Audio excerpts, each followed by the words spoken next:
chat, não entrar no meio da apresentação do Cláudio, até para ele não perder o raciocínio da apresentação dele. E a gente, no final, o Cláudio vai dar uns minutos aí para que a gente possa questioná-lo e que a gente tenha um entendimento melhor aí da apresentação, das dúvidas que nós tivemos. Cláudio, boa noite, me ouve bem aí? Boa noite, Thiago. Boa noite a todos. Eu ouço bem. Vocês me ouvem bem? Tá muito bom o seu som, Cláudio, bacana. Cláudio, Bacana. você pode se apresentar um pouquinho pra gente aí, pra gente conhecer mais sobre você aí, sobre o seu histórico profissional, tudo? Bom, maiores detalhes sobre, né, a coisa de formação, certificações, etc. Eu convido vocês aí para se juntarem a mim lá no LinkedIn, né? A gente vai deixar aí depois disponível o link para vocês. Mas, em geral, a minha formação, eu sou engenheiro industrial mecânico. A minha experiência toda na área industrial, né? Eu comecei na área alimentícia, depois eu fui para a área de mineração e fertilizantes, na qual eu estou até hoje. Então, são já 15 anos, 19 anos na área de fertilizantes, né? Entre três empresas nessa área. Já fui gerente de manutenção, gerente de engenharia, projetos, e atualmente eu estou à frente, sou gerente responsável pelas operações de uma das plantas da Yara, que fica aqui em Paulínia, perto de Campinas, no interior de São Paulo. Bom, Thiago, posso começar? Como é que está? Pode sim, Cláudio, a gente já tem 33 pessoas na sala, são 8 e 5 agora, pode iniciar. Quando o Thiago me convidou, pessoal, a gente chegou num determinado momento, poxa, eu quero contribuir também com a comunidade técnica, né, e tal, e a Abraplan me pareceu, pelo nível, pela qualidade das ações que vem fazendo, me pareceu ser um evento bem legal. Então, a gente conversando, eu decidi, poxa, tem uma coisa que o pessoal fala muito pouco, Tiago, e quando se fala, não se usa na prática. E quando usa na prática, também não é aquela coisa, né, bacana, não faz direito, que é trabalhar com risco. Gestão de risco, análise de risco, tem diferença disso tudo. A gente vai falar sobre isso em conceituações, né? O que eu quero trazer para vocês é muito mais uma provocação e tentar colocar para vocês como é que eu trabalho, qual é o meu jeito de trabalhar com risco no dia a dia do meu pessoal, né, em operações, na manutenção, em projetos, etc., para que a gente possa desmistificar muito do que é gestão de risco, né? E não só a gestão propriamente dita, mas a parte mais difícil, na minha opinião, que é a análise de risco, né? Em especial a análise quantitativa de risco. A gente vai falar um pouco sobre alguns métodos, ferramentas, e por último eu separei três ou quatro aplicações práticas mesmo, coisas do dia a dia, né? Que a gente faz no dia a dia. Então vamos lá. Bom, primeiro eu queria colocar para vocês o que a gente vai falar especificamente, né? Porque risco é algo muito abrangente, né? Quando a gente fala de risco, a gente pode, no meio da gestão de risco, o pessoal remete direto a risco financeiro, outros remetem a risco operacional, outros falam de seguros, cybersecurity, etc, etc e tal. Risco está em todo lugar, né? Mas o que eu não vou falar aqui especificamente, ou se eu vou falar passando?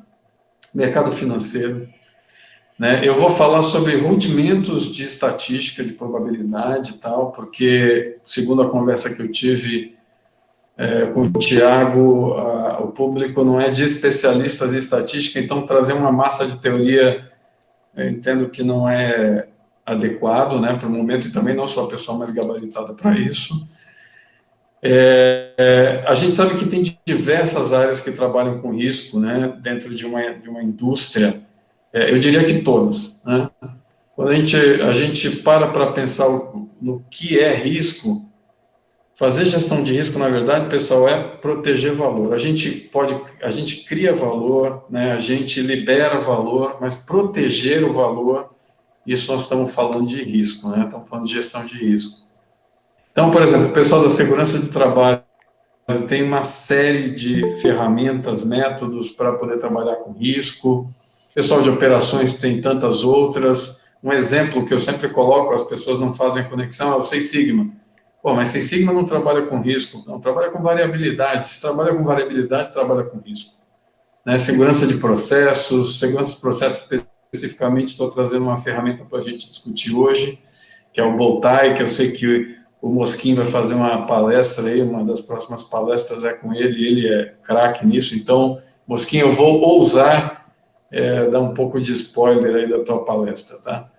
Pessoal de saúde, ocupacional, meio ambiente, jurídico, enfim, todo mundo trabalha com risco de alguma forma e todo mundo tem uma perspectiva específica sobre risco. Por isso, é minha intenção agora, já no início, a gente nivelar o que é o conceito de risco que nós vamos trabalhar aqui, tá bom? Eu não vou dar um foco específico a determinada ferramenta, método, etc. Eu vou falar, de fato, o que eu faço no meu dia a dia e o que funciona para mim, e se fizer sentido para vocês, eu os convido para que usem também e entrem em contato comigo, tanto por e-mail quanto pelo LinkedIn, que eu vou estar disponível. Talvez não responda tão rápido, mas vou estar disponível sempre para a gente poder trocar ideias e tirar dúvidas.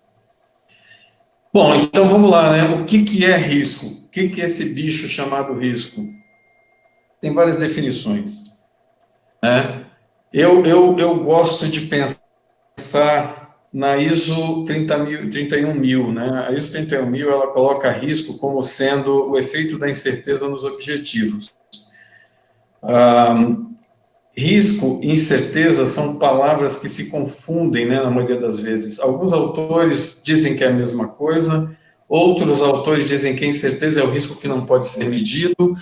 Eu gosto, em particular, de um cara chamado Dr. Risk, né, ele é inglês, que ele diz o seguinte: risco é a incerteza que importa. Né?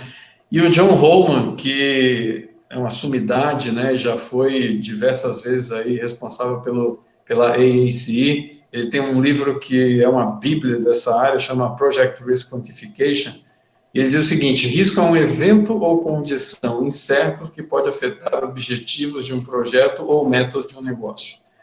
Quando a gente fala projeto, isso abre, né, a gente sabe, isso abre o leque para muita coisa. Um projeto pode ser um mega empreendimento, mas pode ser o casamento do seu filho, da sua filha, que você tem que se planejar durante o ano, ou pode ser simplesmente um treinamento que você vai fazer. Então, se afetar esses objetos por causa da incerteza, então você está lidando com risco.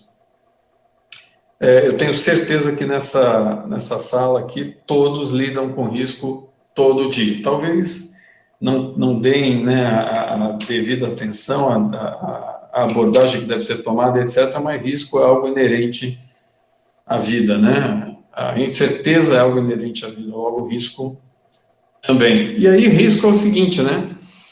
O risco, ele tem lá os seus níveis, né, de aceitabilidade. Tem gente que aceita mais risco, tem gente que aceita menos risco. Empresas, né, que são risk addicted, né, tá lá em cima, né, são viciadas em risco, né. Então, quando você pega venture capital, né, que são essas empresas que financiam startups, esse tipo de coisa, essas empresas estão ali, ó, né, no risk addict, lá em cima, nesse lado extremo do gráfico. E tem aqueles que são, assim, completamente avesso a risco, é o risk paranoid. A gente fala muito sobre apetite a risco, tolerância a risco, né? O apetite a risco, quando a gente fala apetite, sempre remete a gente àquela coisa da fome, né? Então, o apetite a risco é aquilo que a empresa ou a pessoa, assim, precisa, necessita para poder né, para poder fazer as coisas lá. Então, tem um apetite grande a risco, é um tomador de risco. O risk tolerance, ele é um pouco diferente, né? A tolerância ao risco é muito mais assim, quanto que eu aguento, né, de risco aqui dentro que não vai impactar tanto nas minhas metas, nos meus objetivos.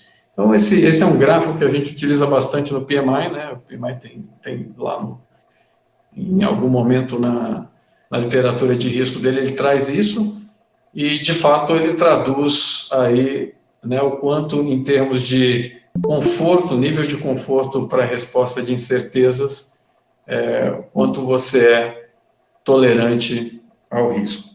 Então, é importante saber que tem níveis de riscos e pessoas, empresas têm níveis diferentes para risco.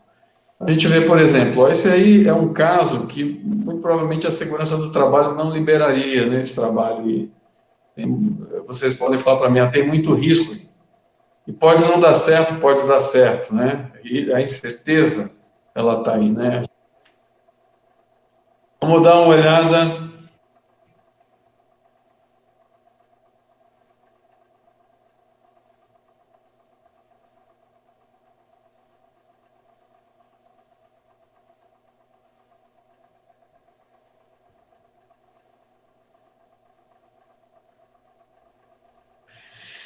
O que vocês acham? Isso aí vai dar certo ou não vai dar certo?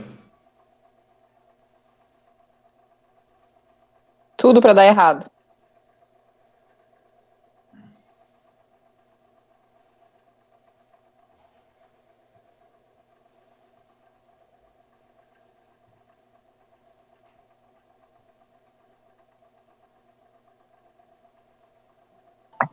Tudo pode dar errado, mas ele consegue colocar a caminhonete no navio. Mas deu certo. Essa é a coisa do apetite ao risco, né? Eu, em sã consciência, jamais faria uma manobra daquela, mas o apetite ao risco está ligado a isso. Quanto de risco eu preciso, que eu quero tomar para fazer uma coisa? Nesse caso, muito provavelmente, ele estava economizando dinheiro para colocar o carro lá no carro. Aqui tem um outro exemplo, né?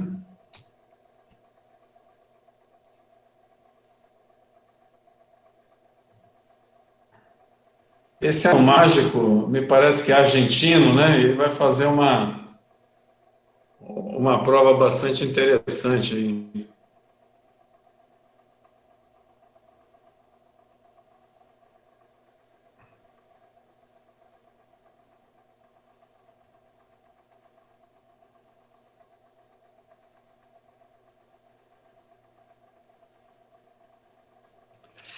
Tem o risco, né? Tem incerteza. Qual é a incerteza? A incerteza principal é se ele vai conseguir se livrar dessas algemas a tempo de ser puxado pelo carro. Então, ele vai tentar, né? E aí o apetite ao risco dele é bem grande, porque ele está colocando a vida dele em jogo, né?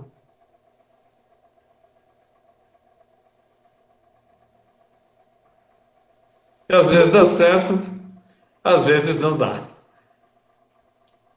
Né? Então é importante que a gente entenda que o apetite ao risco, ele é importante, move as coisas tudo, mas pode estar muito ligado ao sucesso ou ao fracasso do empreendimento, do negócio, enfim. E para falar de risco, a gente precisa verbalizar corretamente o risco. Né? Eu vejo muita gente falando assim, ó, qual é o risco? O risco é chuva. Qual é o risco? O risco é o dólar subir. Qual o risco? O risco é o presidente sofrer impeachment. Isso não é risco. Né? No máximo, isso são eventos. Um risco bem verbalizado, ele precisa ter algo que o ligue a um evento. Desse evento tem que gerar uma incerteza, que essa incerteza pode impactar nos objetivos. Então, por exemplo, devido a chuvas intensas, talvez tenhamos que paralisar a obra, o que nos levará a um atraso. Então, esse risco está muito bem verbalizado. Nova alta do dólar elevará os preços em reais, o que poderá consumir nossa contingência, nos levando a um overbudget. Novos entrantes nesse mercado podem nos causar perda de market share, o que reduzirá nossas receitas. Agora, tem um aqui que é diferente, né? Ao sair de madrugada para o litoral, podemos evitar congestionamentos e assim reduzir a chance de acidentes, além de salvarmos mais tempo para curtir a praia. Então, riscos, eles podem ter ameaças e oportunidades, certo? Então, às vezes as pessoas chamam riscos positivos e negativos. Isso, de fato, não existe, né? O conceito de risco positivo e negativo, a gente entende que é muito mais uma abreviação, né? De risco com consequência positiva e risco com consequência negativa. Riscos são riscos. A descrição do risco deve também ter um componente de incerteza, né? Se você não tem esse componente de incerteza, então, muito provavelmente, você está trabalhando com questões. a serem resolvidas. Eu vejo isso muito. As pessoas, às vezes, trazem pontos dizendo que é risco, mas, na verdade, já é um lixo, alguma coisa que já aconteceu tem que ser tratada, ou é uma certeza mesmo, uma restrição que foi imposta por um determinado sistema, como, por exemplo, a legislação, que você tem que tratar. Então, isso não é risco, né? Bom, aqui está um bom registro de riscos. Como é que a gente faz registro de risco? Também tem toda sorte de registro de risco no mercado. Esse daí eu tirei de um cara chamado Alexei Sidorenko. Ele tem um blog chamado Risk Academy, e eu recomendo que o sigam, né, para quem se interessa por isso. Ele diz o seguinte: a primeira coisa que você coloca lá é a premissa que você assume. Então, por exemplo, essa premissa pode ser alta no câmbio. Ok, teve essa alta no câmbio, né? Qual o valor dessa premissa que você acredita que vai impactar na tua organização? Coloque os riscos, né, que essa premissa gera, porque premissa é incerteza. Premissa é tudo aquilo que a gente toma por certo, mas não tem certeza, né, para poder continuar o planejamento. Então, por exemplo, um exemplo de premissa é em julho, em agosto não chove, né, porque está no inverno, um tempo seco, então não vai ter problema. Então, premissa, porque pode chover. Né? Então, você faz lá um range inicial, né, de probabilidades, a gente vai falar um pouco sobre essa coisa de range, né, e você vai dizer qual foi a fonte, né, a fonte da informação, para que você garanta que tudo isso aí está bem atreladinho, está bem alinhado. E você vai propor ações mitigadoras. Essas ações, obviamente, vão fazer que o teu risco reduza, né?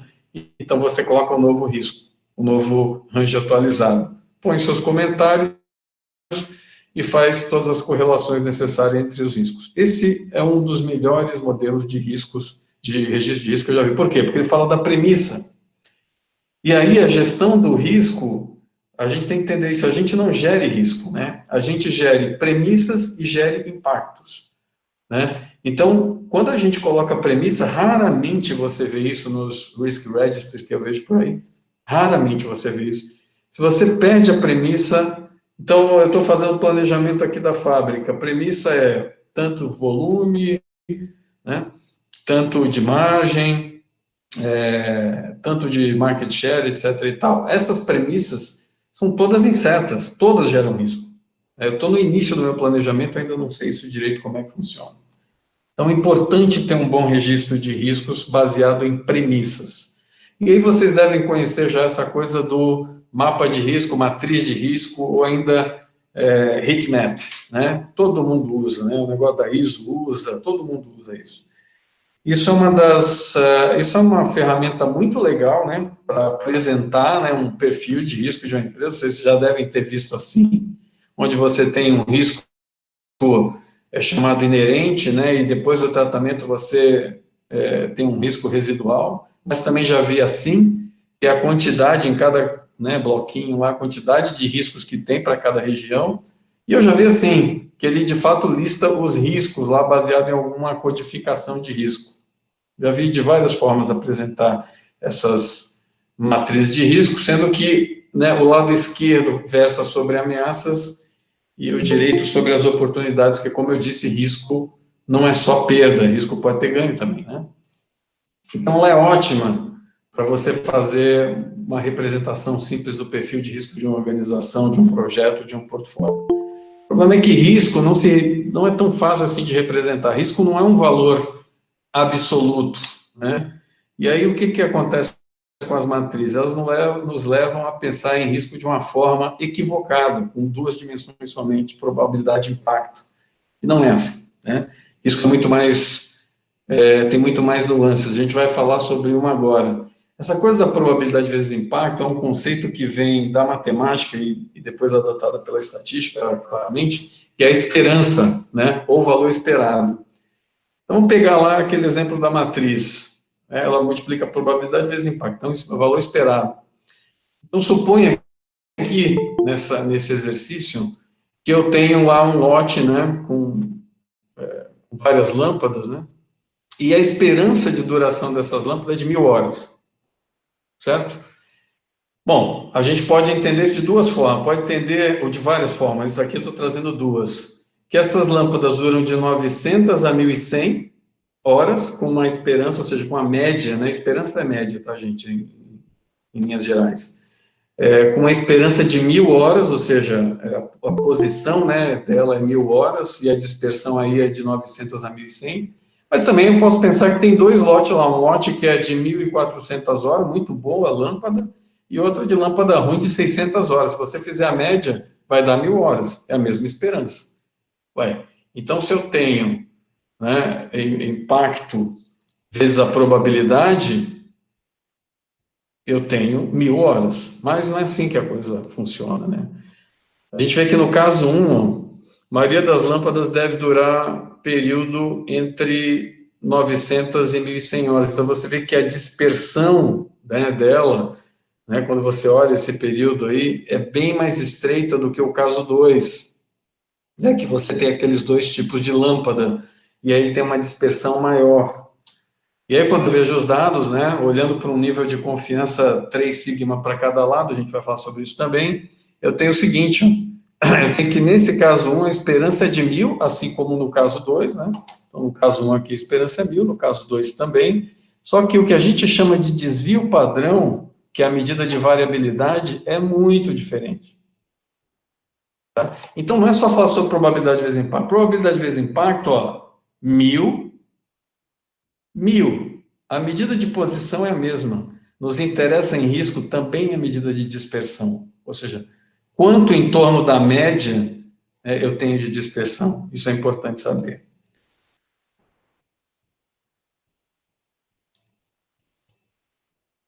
Bom, então para isso a gente precisa entender um bocadinho de estatística. Não é muita coisa não, mas a gente precisa ter um conceito básico. Quando eu estudava lá, quando eu estava na graduação, o pessoal falava de estatística de um jeito que dava até medo, né? Porque você não via muita aplicação prática naquilo. Eu cheguei a ouvir de um professor que estatística é a arte de torturar os números até ele apresentar o resultado que você quer que ele apresente, né? Isso deixa a gente aí com uma noção errada, né, do que é essa ciência, a probabilidade estatística. Eu gosto muito desse conceito que a Cassie Kozikov. A Cassie Kozikov, para quem não conhece, ela é uma cientista de dados, ela é responsável pela parte de inteligência e decisão na Google, né? Então, o cargo dela é cientista-chefe de decisão. Então, acho que ela sabe o que está falando quando ela fala de estatística, e essa definição, para mim, faz muito sentido. Tomar decisões com base em fatos já é difícil, né? Mas, às vezes, nem os fatos que a gente precisa, a gente tem para tomar decisão. Em vez disso, sabemos, ou seja, a nossa amostra, a pequena quantidade de informação que a gente tem, precisa representar a população toda, e isso significa incerteza. Então, para ela, estatística é a ciência de mudar de ideia sob incerteza. E nós vamos, num exercício lá para frente, eu vou mostrar como é que isso funciona. Você tem uma concepção que a gente chama a priori, né, e essa estatística ela é um pouquinho diferente, né, é a estatística bayesiana, diferente da frequentista, porque a gente vai ver muito nas pessoas falando tanto na academia quanto no dia a dia, simulação de Monte Carlo, aquela coisa toda, a gente fala muito sobre estatística clássica ou frequentista. A gente fala pouco ainda sobre estatística bayesiana, mas ela é tão importante que hoje, por exemplo, quando a gente fala de redes neurais, né, em machine learning, essas coisas, é baseado nesse tipo de estatística. E ela é mais simples. Isso é que é legal. Então, estatística é a ciência de mudar de ideia sobre incerteza, né? Para mim faz todo sentido isso, né? Então ela coloca lá, como é que a tua mente está programada, né? Ela faz uma ação padrão ou ela é baseada em uma crença anterior? E ela provoca. E se sua mente for uma lousa em branco? Então ela provoca por quê? Porque você tem um mindset, geralmente, ou de ação padrão, ou de crenças, e depois que você aplica a estatística, você revê aquilo, né? Então, a priori e a posteriori. Mas também a gente tem que saber o seguinte, né? Eu gostei muito dessa frase, eu vi outro dia numa live, né? Quem falou isso foi o Wanderson Kleber de Oliveira, quando estava falando sobre Covid-19. E aí ele, segundo ele, quem falou isso foi o William Gossett. O William Gossett é um estatístico que trabalhava na Guinness, ele criou uma distribuição chamada TED Student, né? Ele deu esse nome Student para ele, porque ele queria o anonimato por questões lá na Guinness. E a distribuição T é uma distribuição muito usada quando a gente tem poucos dados para analisar. Então, ele diz o seguinte, a estatística é igual um poste é para um bêbado, muito mais para escorar do que para iluminar. Eu gosto muito dessa frase, porque ela, de fato, mostra para a gente, a estatística, ela te dá um caminho, ela diz, ó, é por ali, não é exatamente aquilo, mas é por ali.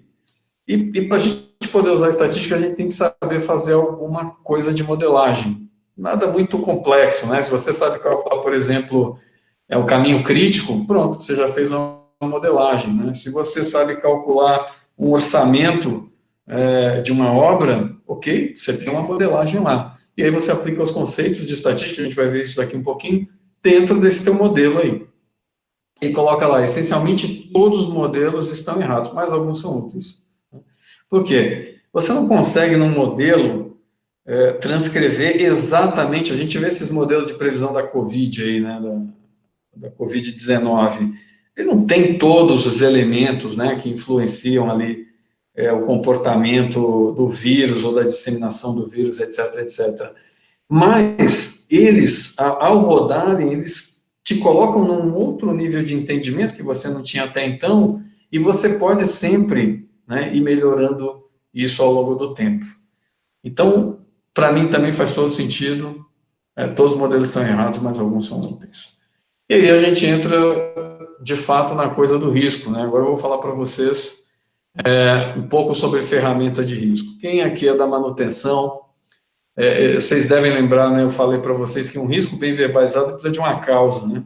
Ele precisa de uma causa e ele precisa também de uma incerteza qualquer, de um evento incerto, e ele precisa depois, no final, de um impacto, relacionado ao impacto. Então, para quem trabalha na manutenção, para quem trabalha em ciências da computação, conhece bem essa ferramenta, que é a árvore de falhas, né? O que é a árvore de falhas? A árvore de falhas, ela é um diagrama, né, com esses elementos aí, que tem portas lógicas, podem ser mais portas lógicas, eu coloquei e ou, mas existem outras, né? E você trabalha com probabilidades e com uma ciência chamada lógica booleana, né, que é como você soma e como você multiplica essas probabilidades, né, como é que você entende isso. Então, por exemplo, se eu tenho uma porta ou, você soma as probabilidades. Se você tem uma porta e, você multiplica as probabilidades e assim por diante, fazendo esses eventos para descobrir não só a causa raiz, mas a probabilidade de um evento qualquer acontecer, né? E uma segunda ferramenta é a árvore de eventos. Essa é diferente, né, da lógica booleana e dessas portas lógicas, ela funciona de uma outra maneira. Ela também trabalha com probabilidades, mas aqui é de uma forma discreta, que a gente chama, né? Então, você tem sempre um evento que ele pode ocorrer e não ocorrer. Então, aquela probabilidade do evento ocorrer, por exemplo, 50%, a de não ocorrer é 1 menos 50%. Aí você vai fazer as contas lá, eu vou mostrar um pouquinho mais para frente, você vai fazer as contas e vai chegar nas probabilidades de cada impacto desse aí acontecer, a partir desse evento principal, né? Quando a gente rotaciona a árvore de falhas, né, e junta com a árvore de eventos, nós temos o que a gente chama aí de bow-tie, né? Então, olha que legal, né? Quando você tem os eventos básicos, né, que são esses círculos, né? Esses eventos básicos aqui, eles têm alguma probabilidade de acontecer. Essas portas vão dizer como a combinação dessas probabilidades resulta, né, nesse efeito resultante. E assim por diante, ele vai fazendo esses cálculos até chegar na probabilidade, ou seja, incerteza desse top event, né, do evento aí indesejado acontecer. Após isso, aí depois que ele aconteceu, aí nós vamos fazer análise de cenários, né? What if analysis, né? Então é IC, né? E se acontecer isso aqui, esse evento 1, então ele pode sim acontecer ou não acontecer. As probabilidades são divididas dessa forma. Beleza, e acontecendo esse, ele pode acontecer um outro evento aqui? Pode. Por exemplo, o caso de uma bomba, né? Vamos dizer que a bomba quebra. Esse é o top event. A bomba quebra, evento 1, pode faltar água? Sim ou não? Evento 2, pode parar um processo por conta da falta de água? Sim ou não? E assim por diante. E aí você vai ter, no final, todos os impactos ponderados pelo percentual. Essa probabilidade aqui, na verdade, ela é né, se você somar tudo isso aqui, ela vai dar essa probabilidade do top event. O que é legal nisso? Eu consigo comunicar perfeitamente um caminho de risco aqui, né? Eu digo, ó, se o evento A acontecer com 5%, eu posso ter um impacto do tipo B com 2,1% ou com 5%, né? Porque eu sigo aqui todo esse caminho e consigo mostrar perfeitamente, se eu matar aqui um problema, e aí o Boltai, ele é uma ferramenta excelente por causa disso, né? Você pode colocar barreiras, né, aqui que evitam que esse evento ocorra, ou minimizam, né, que esse evento, baixar a probabilidade desse evento ocorrer, para que aí, depois de implantado, eu faça um novo assessment e veja que se isso aqui caiu ou não. Mas mesmo que não caia o suficiente, eu ainda consigo prever ações que reduzem impacto, né, depois do evento ter ocorrido. Então, o Boltai, diferente do heatmap, né, da matriz de risco, é uma ferramenta completa para isso. Ferramenta completa para comunicar, ela correlaciona causa e efeito, ela é perfeita, né? Na minha opinião, para a prática do dia a dia, ela é perfeita. E ainda tem algumas outras vantagens, né? Para você fazer, por exemplo, a atualização dela é muito fácil. Outro dia mesmo, uma pessoa aqui, né, responsável por uma área, me perguntou, bom, mas qual é o risco disso acontecer? Eu digo, vamos lá verificar na árvore de eventos. E quando nós olhamos na árvore de evento, estava lá escancarado, não precisou chutar, né, não precisa fazer nada. Então, é uma melhor forma de documentar que existe. Só que ele não é só complexo daquele jeito não, tá, pessoal? O Boltai, ele pode ser também muito simples. Eu posso simplesmente usar o Boltai para já correlacionar causas que eu sei com eventos e consequências, por exemplo, num brainstorming. Então, vou fazer um brainstorming com o meu pessoal aqui para levantar riscos, né? Ao invés de eu pedir qual o risco, o cara vir com risco, chuva. Não é chuva, vamos lá no Boltai.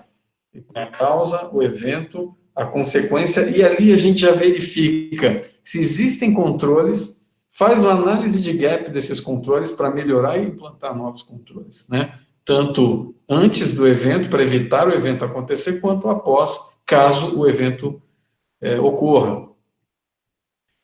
Então, tá lá, né? Exatamente como eu coloquei lá naquele primeiro slide. É preciso que tenha causa para verbalizar o risco, que tenha incerteza o evento incerto e que tenha consequência. Caso contrário, você simplesmente não verbalizou corretamente o risco. E aqui a gente vê, né, um Boltai um pouco mais detalhado. Ele é simples ainda, não é mostrando, né, uma árvore de falhas e uma árvore de eventos. Ele é muito simples aqui, ó. E ele faz muito bem esse papel de comunicar o risco, partindo do efeito, passando pela incerteza e chegando lá na consequência, né? É uma ferramenta espetacular. Eu estou indo um pouquinho rápido porque temos mais 25 minutos, mas depois, lá na sessão de dúvidas, tu já vai anotando as dúvidas aí, porque a gente vai conversando. Vocês sabem quem é esse cara? Alguém sabe? Já vai escrevendo aí no chat. O nome desse cara aí é Donald Rumsfeld. Quem foi esse cara? O Donald Rumsfeld, ele foi secretário de Defesa dos Estados Unidos, e durante uma entrevista lá em 2002, ele foi perguntado sobre a ameaça do Iraque, né? E ele falou o seguinte, ó, essa foi a frase dele: relatos que dizem que algo não aconteceu são sempre interessantes para mim. Por quê? Como sabemos, existem conhecidos, há coisas que sabemos. Também sabemos que existem incógnitas conhecidas, isto é, sabemos que existem algumas coisas que não sabemos. Esse cara foi massacrado porque ele falou isso. Todo mundo falou, puta, cara diletante, ele falou nada com nada, né? A nossa versão, me perdoem as pessoas aí, não posso deixar de fazer, a nossa versão de Dilma, né? Mas não. Dentro do que ele falou tinha muita inteligência, né? Ele só de repente o pensamento que ele colocou ali não estava ainda em sintonia com o que aqueles repórteres estavam acostumados, né? O que ele falou foi isso. Ele falou que, na verdade, existe algo que tem uma chance de acontecer e que a gente conhece e que a gente também não conhece. E a gente sabe que existe algum impacto caso essa coisa aconteça que a gente conhece e que a gente não conhece. Todo o pessoal de consultoria aí dos Estados Unidos gosta de fazer essas matrizes 4x4, né? E aí ele ficou nessas 4 regiões, né, que são o que a gente chama de conhecidos, desconhecidos, conhecido, conhecido, desconhecido, conhecido e desconhecido. Vocês vão me perguntar, puxa, Cláudio, mas para que isso serve? Bom, alguém veio lá e tentou explicar isso de uma outra forma, né? Vocês já devem ter ouvido em algum momento falar sobre cisne negro. E aí tentaram explicar isso com o cisne negro e, mais recentemente, com o rinoceronte cinza. E a coisa ficou talvez um pouco menos complicada, mas já deu alguma luz, né? Dividimos lá aquela mesma matriz dele e colocamos bichos lá. O que é o cisne negro? O Nassim Taleb trouxe no livro dele, A Lógica do Cisne Negro, esse conceito, né? Que é aquele evento que ele raramente acontece, né? Ninguém espera que ele acontece, mas quando acontece os impactos são absurdos e muda todo o jeito de pensar de uma determinada comunidade. E ainda mais, né? Depois que ele acontece, ainda aparece lá os espertalhões querendo aplicar e dar sentido para aquilo, né? É como se fosse possível saber antes que aquilo acontecesse. Não. O cisne branco é justamente o oposto. O cisne branco é aquilo que todo mundo sabe. Por que ele colocou dessa forma? Porque até o século XVIII, até a descoberta da Austrália, né? Para o pessoal que estuda pássaros, só existia cisne branco. Não existia outro cisne. Todos os livros só tinham esse tipo de bicho.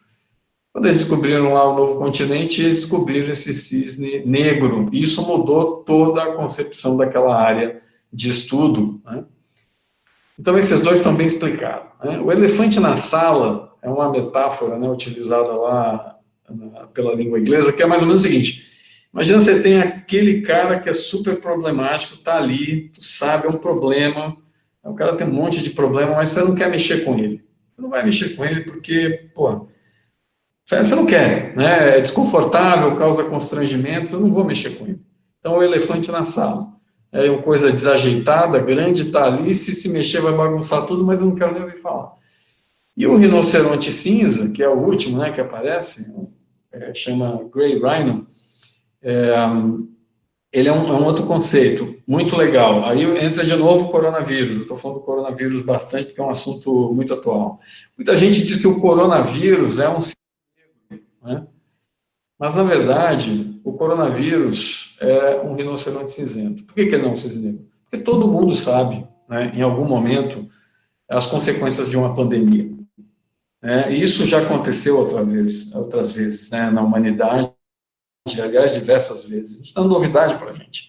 O problema é que a gente não se preparou para isso. Então, a gente sabe quais as consequências, a gente só não sabe de onde, né, da onde vem esse troço. Qual a probabilidade disso acontecer? Mas que a gente sabe que vai acontecer, que o impacto é grande, a gente sabe. Então, isso aqui é um rinoceronte cinzento, é aquele bicho que está ali, ele avisa, tu está vendo o rinoceronte cinzento, ele dá vários avisos, tu não faz nada. Quando ele começa a correr na tua direção, não dá mais tempo. Já era, você está morto. Só que, de novo, né, essa explicação faz muito sentido para muita gente, e a gente utiliza bastante isso em workshop de risco, mas ainda para mim, para passar a ideia de tratamento de certeza, ainda é um tanto subjetivo. Por isso aí eu gosto do Bowtie de novo. Olha que barato o Bowtie. O cisne branco, lá, os conhecidos, eu sei exatamente, né, a chance, né, a causa, né, disso ocorrer, e eu consigo dizer também quais os efeitos, né, se isso ocorrer. O cisne negro, não. Eu não sei nem uma coisa nem outra, olha isso. Então, como é que eu faço gestão de cisne negro, pessoal? Você não faz. Não tem como antecipar isso. No máximo, você vai deixar uma reserva gerencial, por exemplo, num projeto lá, para poder lidar com essas coisas. Mas você não sabe. Por exemplo, invasão alienígena. Se acontecer invasão alienígena hoje, puta merda, né? Muda tudo, muda a religião, muda tudo, né? Então, não sabe. Já o elefante na sala que falava lá, olha lá, eu sei as causas, né? Mas eu não consigo dizer os efeitos. E por fim, o rinoceronte cinzento, eu não sei exatamente que tipo de causas que vem, mas eu consigo dizer os efeitos, né? Por exemplo, essa da pandemia, essa daí é um exemplo muito bom, muito recente. Eu sei que se acontecer uma pandemia, vai... Mas eu não sabia que é um cara que ia comer morcego lá na China, né, que ia fazer essa coisa toda acontecer. Então, para mim, o Boltai, mais uma vez, ele demonstra, enquanto ferramenta, né, a superioridade às demais ferramentas para poder explicar essa coisa dos conceitos de risco. Bom, então, dado adiantado o tempo, vamos sair da teoria e vamos entrar nas práticas, né, que é a parte que a gente gosta mais, né? Então, é um problema 1. Problema 1 é muito comum, todo mundo passa por isso. Para quem aqui trabalha com planejamento, bom, eu preciso informar qual o valor de contingenciamento de custo do meu projeto.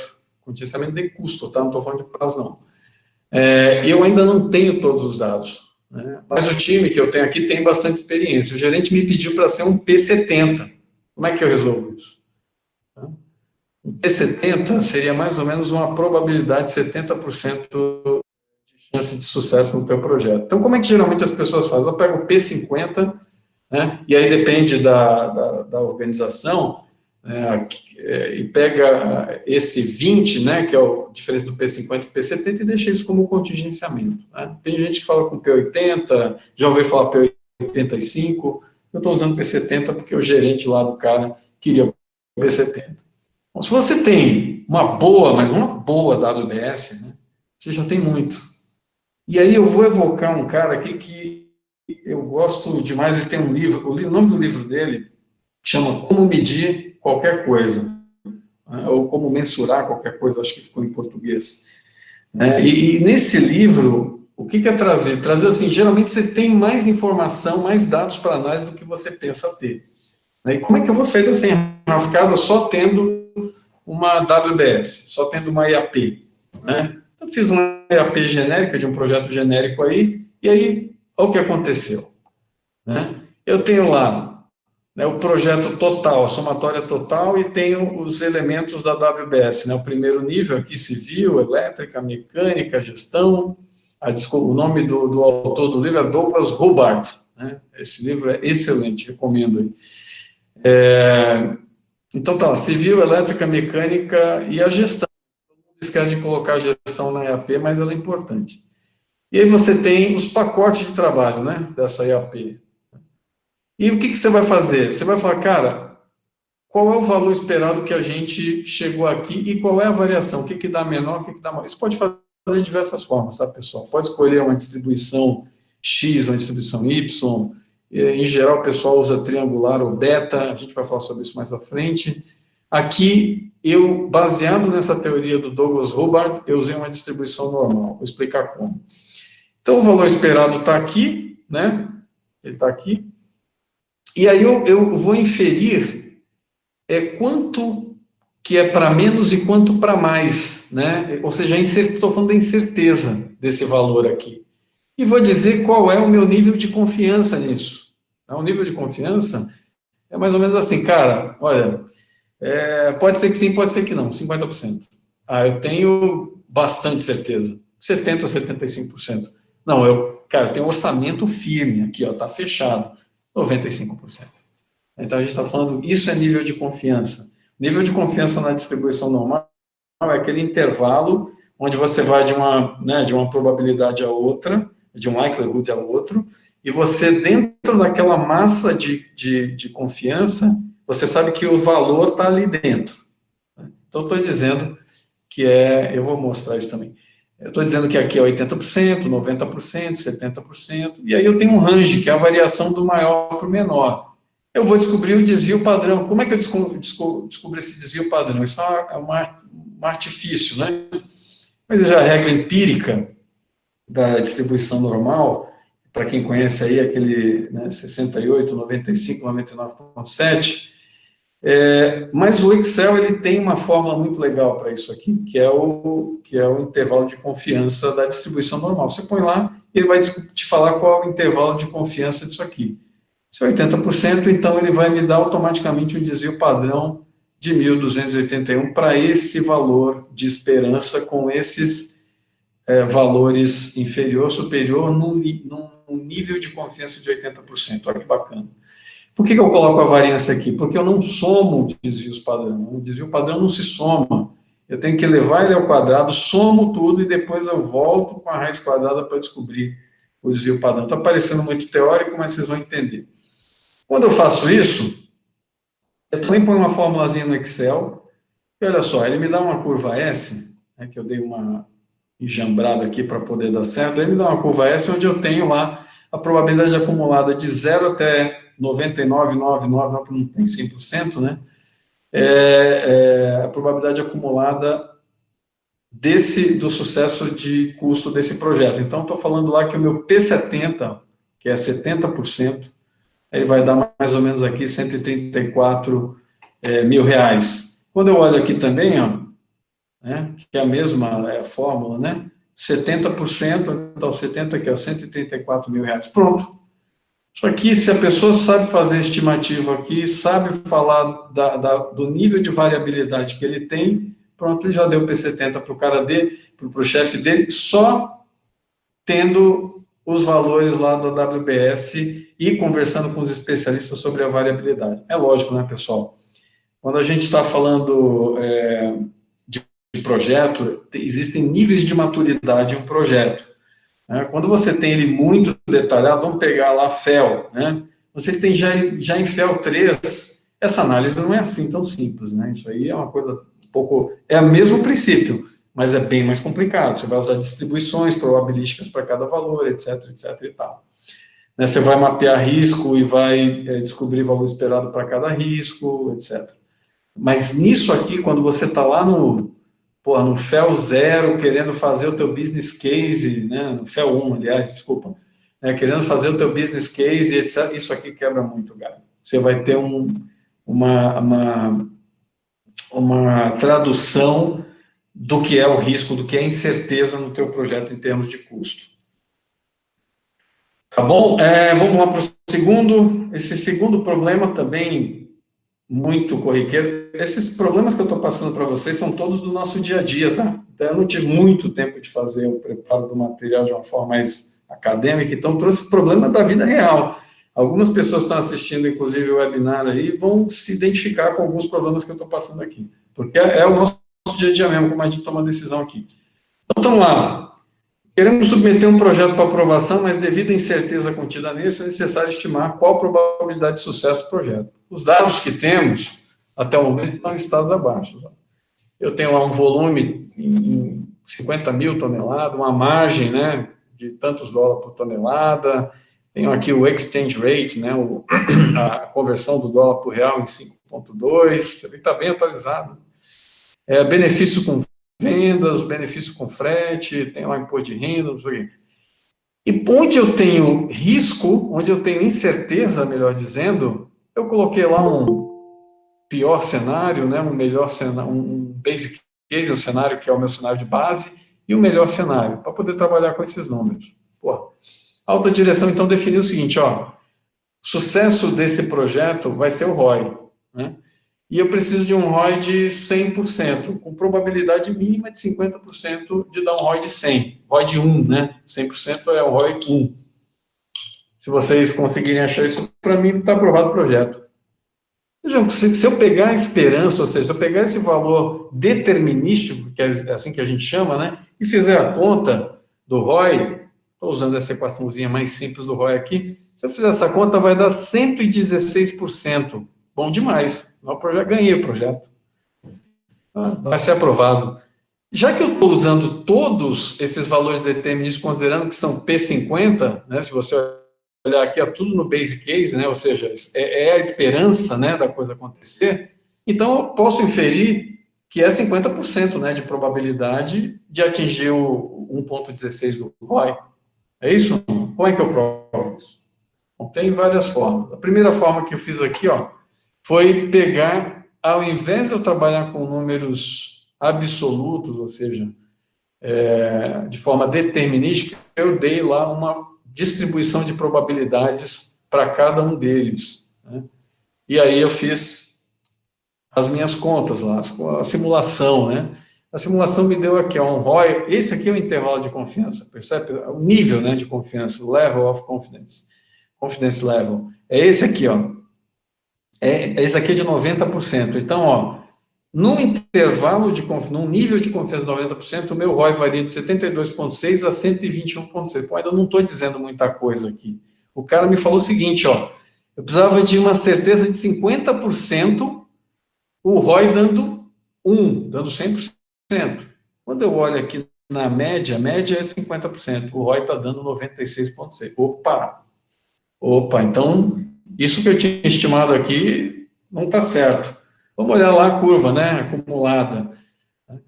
Quando eu olho a curva acumulada, eu vou no 50% aqui, ó, ou ele cai antes do 100%, né, e de novo, lá, a média 96,66%. Puxa vida, e como é que eu faço? Porque também não está tão distante, né?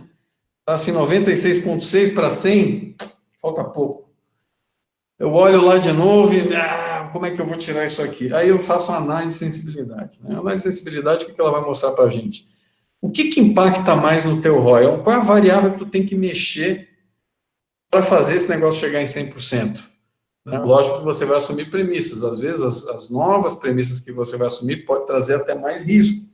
Isso tem que ser muito bem estudado. De novo, voltar é uma ferramenta excelente para isso. Então, eu vejo lá, se eu mexer aqui no volume, né, se eu conseguir, sei lá, vou ligar para o cliente, vou não sei o que e tal, e tenho mais certeza desse volume aqui.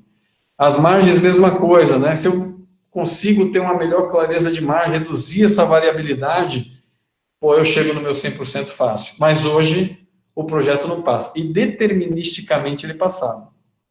Tá vendo? 116% ele daria com uma probabilidade inferida, né? Porque a gente usou todos os valores determinísticos da esperança, ele passaria. Mas não passou. Aí vocês vão falar para mim, isso aqui eu fiz no at risk, tá? Vocês vão falar, mas eu não tenho o at risk. Como é que eu faço um negócio desse sem o at risk? Faz no Excel mesmo, sem ferramenta nenhuma. Nós fizemos no Excel isso aqui também, com as ferramentas de dentro do Excel, e deu a mesma coisa, né? Então, a média lá, quando a gente olha, a média deu 96,6, praticamente igual. O desvio padrão deu 16%, o desvio padrão aqui deu 15%, o máximo deu 146,5, o máximo aqui deu 141, o mínimo deu 54 e o mínimo deu 46. Não estamos falando de estatística, né? Então, como eu falei de novo, estatística é aquele poste que mais serve de score para o bêbado do que de luz. Então, mas isso já dá fazendo no Excel, sem ferramentas avançadas, mas tem que saber o básico, né, de estatística e de modelagem, você chega no mesmo resultado, tá? Dia a dia. Então, de novo, o tal do Covid-19, né? A gente fez recentemente esse exercício muito bacana. Chegou em algum momento, alguém me perguntou assim, Cláudio, tá dizendo aqui que a confiança do teste do Covid-19 é de 90 e tantos por cento. Eu falei, depende. Vamos analisar.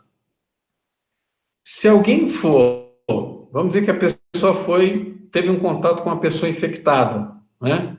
Então, ela tem 50% de chance de pegar o Covid e 50% de não pegar. Nela pegando, eu tenho 85% de chance do teste dar certo e dar negativo, e tem o tal do falso negativo de 15%. Isso aqui é o pessoal da saúde que me deu esses números, tá, pessoal? Tirando esses 50 aqui, 50 inferência minha. Mesma coisa aqui, ó. Ele não pegou o Covid. O teste dá positivo é só 1%, é o falso positivo, 1%. E o teste dá correto negativo é 99%. Então, fazendo isso, qual é a efetividade desse teste? Mais ou menos 92%. Olha que bacana. Isso não é tudo, né? Aí a gente pensou, qual seria a probabilidade, então, né, de, mesmo testando negativo, o cara ter pego o Covid? Então, o que a gente faz, né, isso é a estatística booleana, bayesiana faz isso, é o seguinte, então eu vou separar, né, essa soma aí do que é positivo, né? O teste que deu positivo, eu vou trazer ele para cá, a gente chama isso de inversão da árvore, né? Vou trazer, ó, teste positivo, vou para cá, teste positivo, somos dois. Vou trazer o teste negativo para cá, e aí eu separo, ó, pegou o Covid, eu já sei qual a probabilidade de pegar o Covid, para cada uma delas, né? Eu sei, já está lá, já está calculado. O que eu não sei são essas aqui, né? Mas aí eu descubro como? É só dividir uma pela outra. Eu tenho isso. Então, por isso que eu concordo tanto com a Cassie Kozyrkov, quando ela diz que a estatística, na verdade, é a ciência de mudar a mente frente à incerteza. Olha só que legal isso aqui. A gente acabou chegando a um número que é de 13,2%, ou seja, apesar de ter 92% de efetividade esse teste, né, eu ainda tenho 13,2% de probabilidade de ter o Covid mesmo tendo testado negativo. Vocês vão falar para mim, pô, mas se somar não dá 100%. Mas não é para dar 100%. Probabilidade condicional não é assim que funciona.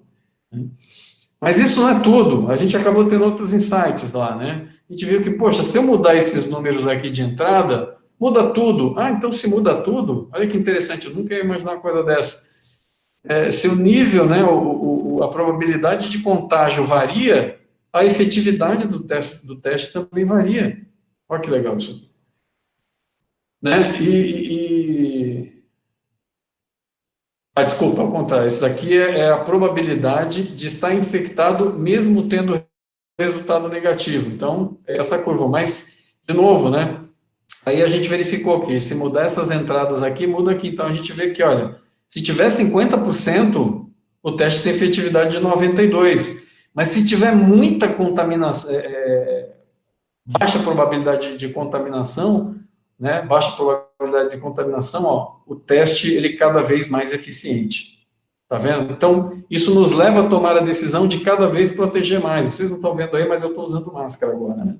Então, quanto mais barreira a gente utilizar aqui, qual a tomada de decisão, então? Tomar decisão é, quanto mais barreira utilizar, menor a probabilidade disso acontecer, e aí melhor a efetividade do teste e reduz a probabilidade de eu estar contaminado mesmo testando negativo. Então, isso é bacana demais.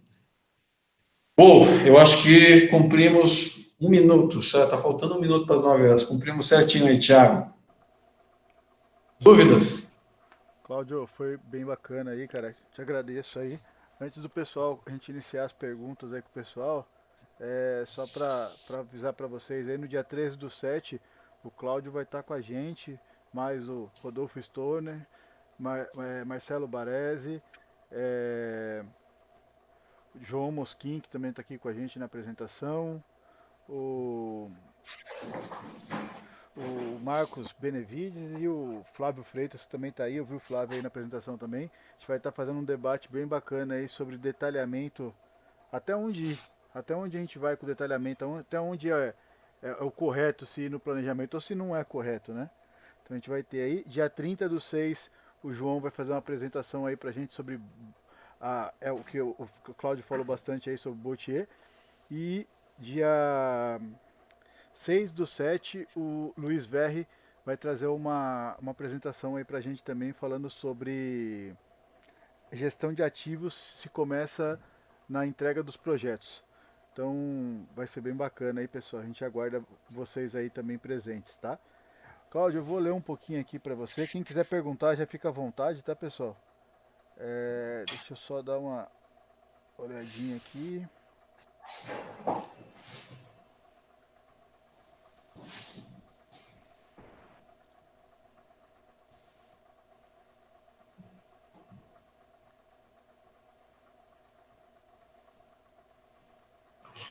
Tem muita gente conhecida aqui nessa lista. Eu tô vendo aqui perguntas, eu não achei nenhuma. O pessoal, pelo menos eu não vi nenhuma aqui olhando aqui. Alguém tem alguma, tô com algum questionamento, quer conversar com o Cláudio, quer tirar alguma dúvida? Eu vi aqui com o Flávio aqui, desculpa. O Flávio colocou: faço aquele gráfico mais simples de gravidade e probabilidade, gerando um impacto, risco. Entretanto, faço posteriormente, após o plano de ação, traçado uma reavaliação de risco. Aí tem as pessoas aqui te parabenizando. O Fábio Mori falou, indicação de algum livro relacionado à estatística? Bom, vamos lá, né? O primeiro ponto. Se você faz gestão de risco, análise de risco de forma simples, você já está na frente de, sei lá, 50% ou mais das pessoas. As pessoas não fazem. Então, se você só utiliza, né, a planilha de probabilidade por impacto, e com isso você tem o que a gente chama de valor esperado, você já tem muita coisa, né? E aí você aplica depois uma reavaliação, buscando reduzir a probabilidade ou impacto ou ambos, e aí você tem um novo valor esperado, você já tem mais coisa ainda. A maioria das pessoas que trabalha com esse tipo de abordagem trabalha com risk ranking, né? Ou seja, a matriz, ela vai de 1 a 25, e aí tu vai de 1 a 25, como é que tu faz isso? Como é que você sabe relação de causa e efeito? Como é que você soma risco 3 com risco 4, dá risco 7? Eu já vi gente fazendo loucura do tipo, risco 3 ao quadrado mais 4 ao quadrado, tira a raiz disso, né? Como se fosse tirar a hipotenusa do negócio. Então, se você já faz isso, né, de pelo menos ter valores com range ali, na probabilidade com range no impacto, calcula a esperança, faz o tratamento e depois vê qual é a nova esperança, você já tem muito, né? Já tem muito mesmo. O próximo passo é ir para a modelagem, né? E aí eu recomendo que se estude um pouquinho do que a gente tem de simulação de Monte Carlo, hipercubo latino, bootstrapping, essas coisas todas são um pouco mais avançadas. Mosquinho também está ali, ó. Na sua empresa, vocês trabalham de um valor para o orçamento com a AMES, eu não entendi essa. Acho que é com Deixa mais eu, de um valor. Com mais, desculpa. ô, Desculpa. Cláudio, um abraço, Fala, Mosquinho. abraço aí, muito bom. A minha dúvida, que eu sempre faço essa pergunta nos treinamentos para as empresas, né? Você falou que você trabalha lá com uma reserva de contingência para calcular ainda, né? Você trabalha com mais de um valor para você pedir aprovação de um orçamento? O que significa mais um valor? Você calcula o seu orçamento, aquele valor real, e você fala para o seu chefe lá, olha, eu tenho aqui o meu valor real, né?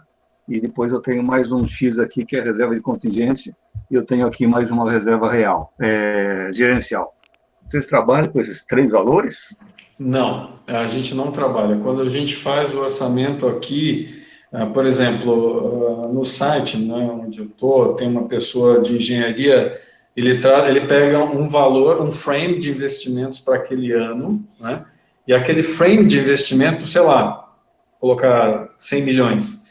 Nesse frame de investimento, ele vai acomodar todos os projetos que foram selecionados a partir dos critérios lá, nas cestinhas, e para cada projeto ele vai sim estimar a contingência do projeto, só. No final de tudo, o que a gente faz essa contingência do projeto, ela já carrega o que seria a reserva gerencial. Não é o correto, não é como o PMI fala, mas é a forma que a gente adotou para poder garantir a reserva gerencial. Para as pessoas que não entendem a reserva gerencial, o baseline, né, do orçamento do projeto, ele vai até a contingenciamento. A reserva gerencial é uma verba que não é gerida pelo gerente de projeto, mas pela organização, né, ou pelo gerente de portfólio, de programa, enfim. Então, ele não tem acesso a essa verba. A gente dá a verba total, Mosquim, como se essa reserva gerencial fosse dividida, ponderada entre os valores de cada projeto, mas já em cada projeto. Então, a gente só tem um valor de contingência.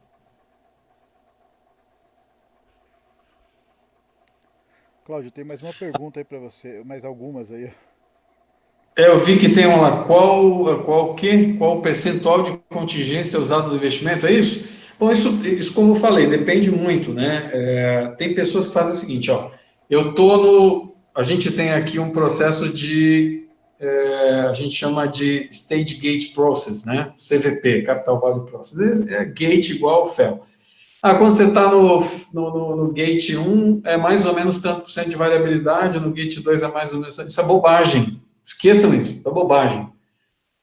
Se você pegar as práticas da AACE, ele vai dizer lá o seguinte, para você estar no caso dele lá, no nível de maturidade, sei lá, 3, você tem que ter essa lista de deliverables, tudo prontinho, aprovado, tal. Aí você tem isso que é a variabilidade, essa é a acurácia, né? Não é ainda o tratamento de risco. Então, a contingência é baseada no quê? Tem várias coisas. Você tem escalation, né? Você tem esse contingenciamento baseado no risco, né? Você tem a variação de campo, você tem um monte de coisa. Essencialmente, você tem que entender o risco do teu projeto para colocar contingenciamento. Colocar uma porcentagem em cima é planejar para falhar.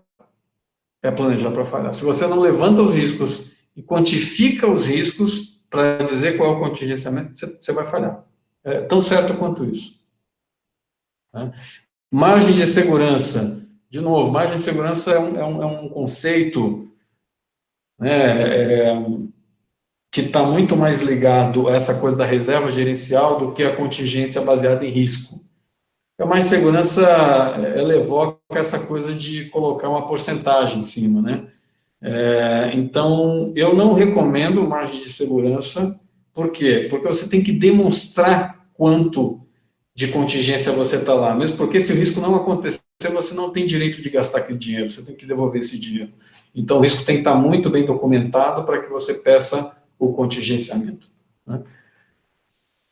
A gente tem lá a Mônica perguntando qual a metodologia mais indicada para calcular risco de acidente.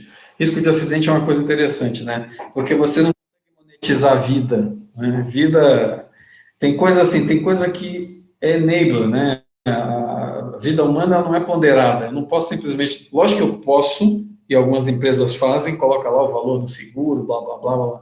Mas se a gente está trabalhando com gente, a gente não pondera isso. Então, se eu fosse falar de um método específico, Mônica, para calcular risco de acidente, eu diria que todos que estão em posse com segurança de processo e segurança do trabalho são os melhores. Todos, qualquer um desses. Análise quantitativa de risco, ela versa muito mais sobre os eventos. Então, se eu tenho um evento que vai explodir alguma coisa e vai matar gente, aí eu já não tenho nem que fazer esse negócio. Aí a ZOP vai resolver melhor isso, né? LOPA, são esses métodos que são mais indicados para isso.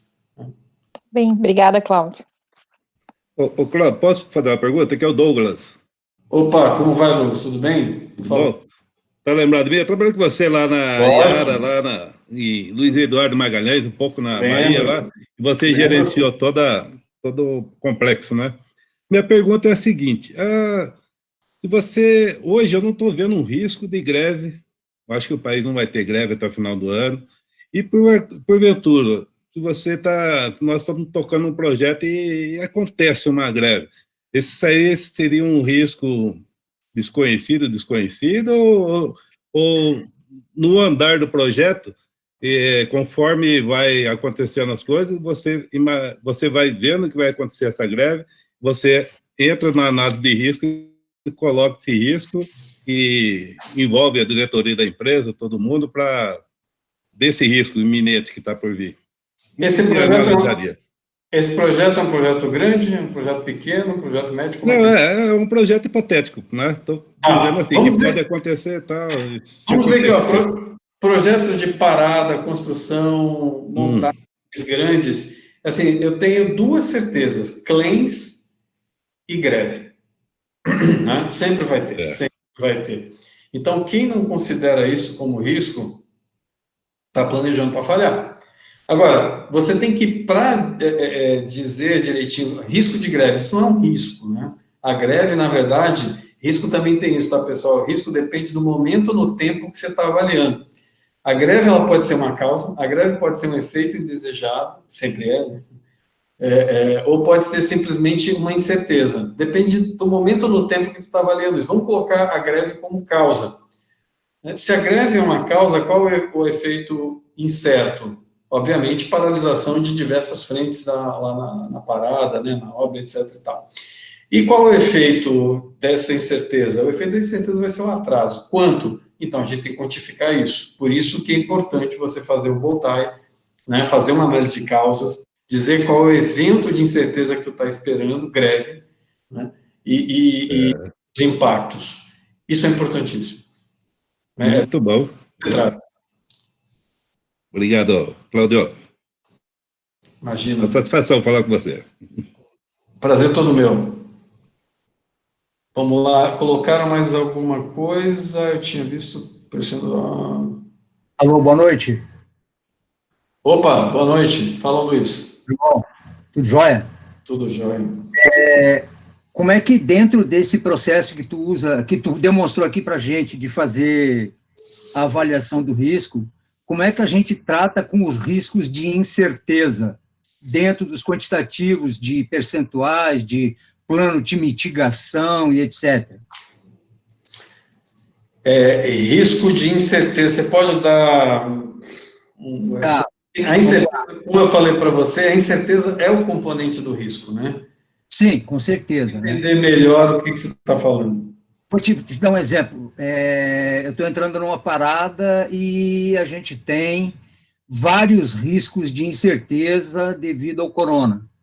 Vai para tudo, tem certeza que vai acontecer, não vai acontecer, vai aumentar o número de condicionantes, vai diminuir o número de condicionantes, vai aumentar afastamento, diminuir afastamento, sei lá, esse monte de coisinhas que está para acontecer.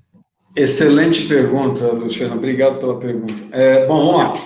Eu tenho uma coisa que, assim, eu sei, lembra daquele conceito que eu sei qual é o impacto que pode ter, mas eu não sei a causa. O que você está me falando eu sei a causa, que é o Covid, né? Mas não sei necessariamente quais os impactos que eu vou ter a partir dessa causa aí do Covid.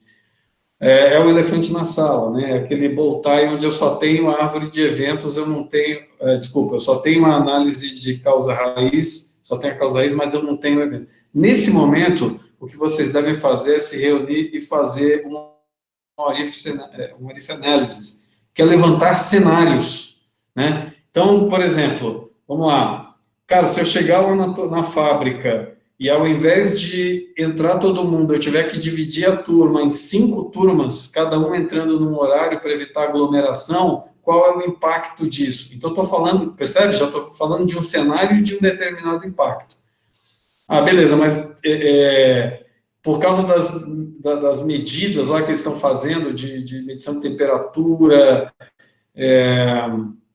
de questionário lá, avaliação psicossocial, para ver se a pessoa está bem, isso também está demorando para iniciar os trabalhos. Ao invés de eu começar a liberação do trabalho com 30 minutos, está durando 1 hora. Também é fácil de calcular esse impacto, fácil não, mas é possível de calcular esse impacto, tanto no custo como no prazo. Então, você tem que levantar cenários. Sem levantar cenários, você não vai conseguir definir a magnitude nem a dispersão do risco. Não sei se eu respondi.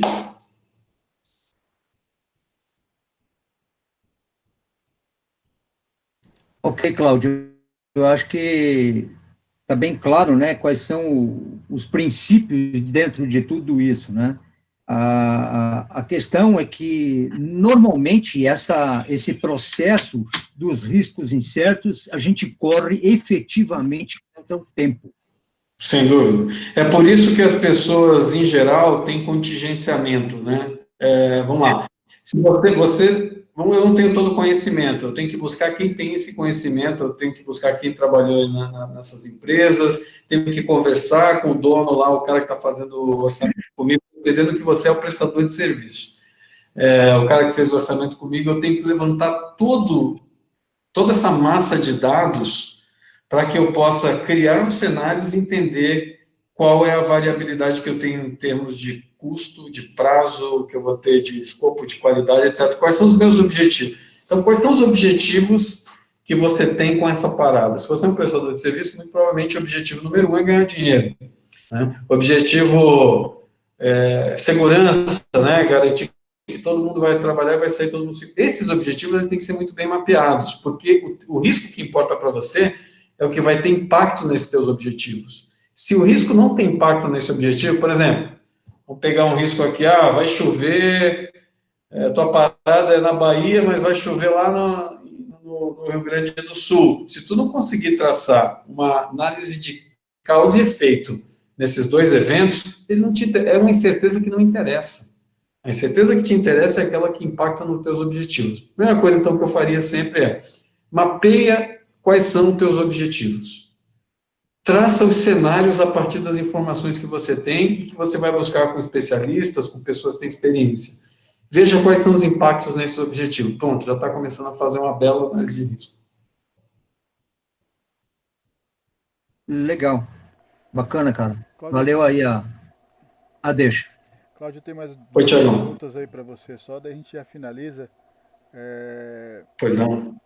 O Guilherme perguntando para você, levando em consideração projetos mais simples, como sabemos quando aplicar todos esses métodos de avaliação de risco?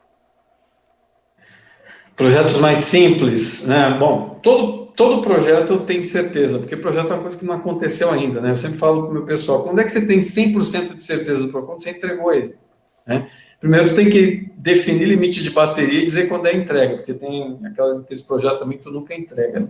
Mas se tu entregou, você sabe exatamente o que aconteceu no projeto, até lá você tem incerteza. Então, todo projeto é suscetível à análise de risco. Agora, quais análises de risco? Pessoal, a análise de risco ela tem basicamente dois tipos, eu não entrei muito nisso, né?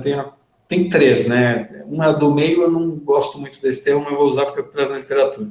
Tem a qualitativa, tem a quantitativa e tem a semi-quantitativa, né? O que é a qualitativa? É aquele troço lá da matriz que a ISO 9000 usa, que a ISO 31000 coloca, tal, tem o seu valor, mas não serve para muita coisa na tomada de decisão, né?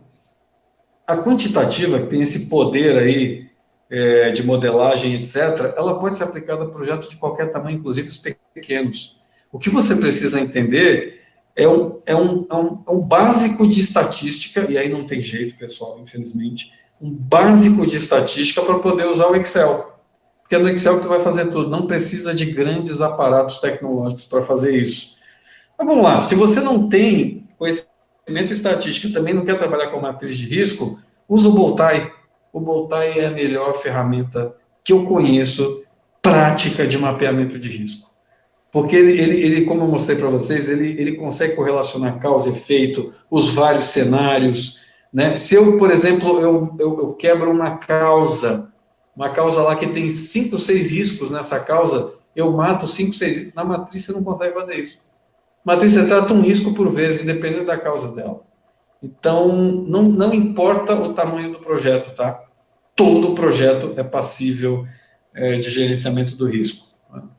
Por exemplo, o projeto Six Sigma.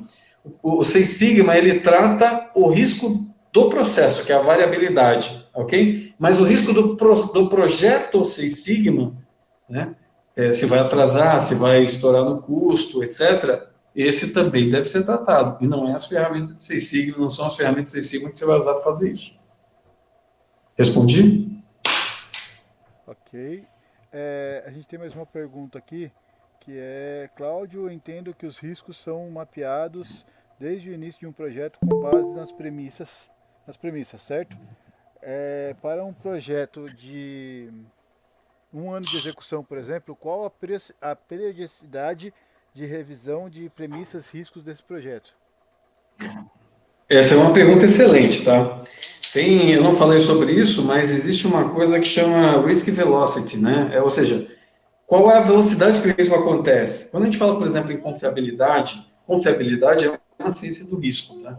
Em confiabilidade, a gente fala, o que é a confiabilidade? Confiabilidade, por definição, é a probabilidade, né, de um sistema ou de um equipamento cumprir uma determinada sem falhas num determinado período.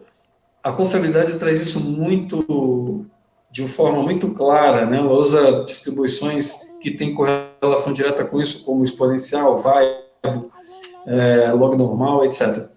Você precisa entender essa característica do risco, ou seja, quanto que eu estou esperando que esse risco se materializa. É daqui a 5 dias? Então, tu vai ter que revisar diariamente. Esse risco se materializa daqui a 30 dias? Então semanalmente, e assim por diante. Né? Veja a intensidade também desse risco. Então, o risco ele tem variabilidade, tem valor esperado, tem intensidade, tem a velocidade que ele acontece, tem essa propagação do tempo. você precisa entender toda essa combinação para dizer, esse risco é tão relevante e ele acontece tão rápido que eu tenho que monitorar ele por hora, sei lá. Né? Então, isso depende muito de cada risco. Agora, voltando lá, assim, os riscos são colocados a partir das premissas, não só, ok? Não só das premissas, tá? Riscos podem vir de N outras coisas. Por exemplo, stakeholders, né? Essa é uma grande fonte de risco. Análise PESTEL, né? Para quem não conhece lá, fala sobre a política econômica, então isso também entra na análise. O próprio SWOT, que é uma ferramenta que muita gente usa errado, né? Aqui um pouquinho só. Mas a análise SWOT também mostra para você riscos. Então, tem várias formas e várias fontes de buscar o risco, não só nas premissas, mas as premissas, obviamente, são a base para a gestão do risco. Né? Você vai anotar a premissa, como eu mostrei lá no Risk Register, e vai ver quais riscos são gerados a partir dessa premissa.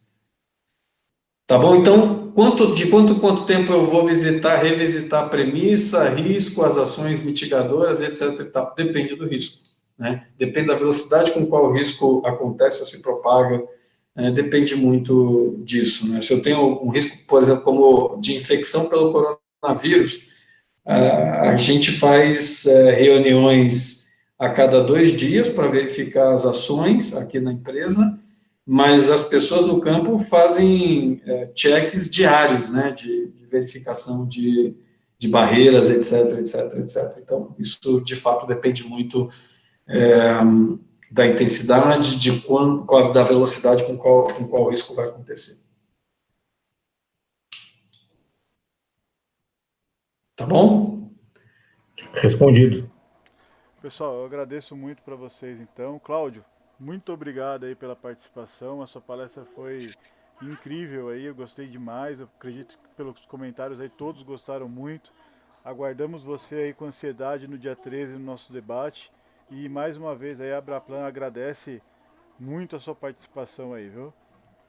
Obrigado, Thiago. Eu que agradeço o convite da Abraplan. Foi uma experiência sensacional para mim também. Eu peço desculpas, geralmente eu preparo o material com mais carinho, mas o ritmo de trabalho está tão intenso que eu não tive tanto tempo de me preparar assim, mas eu acho que foi uma boa entrega. A minha preocupação com a apresentação não era ensinar tudo, né, para as pessoas, não tem como acontecer, mas provocar vocês e mostrar uma realidade que de fato existe. Todos os casos que eu trouxe, todos, sem exceção, são casos práticos, coisa que a gente faz no dia a dia, usando simplesmente o Excel.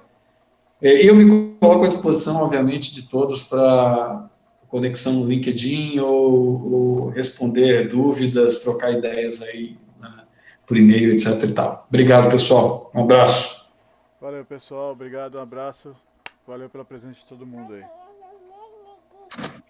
Saúde para todos.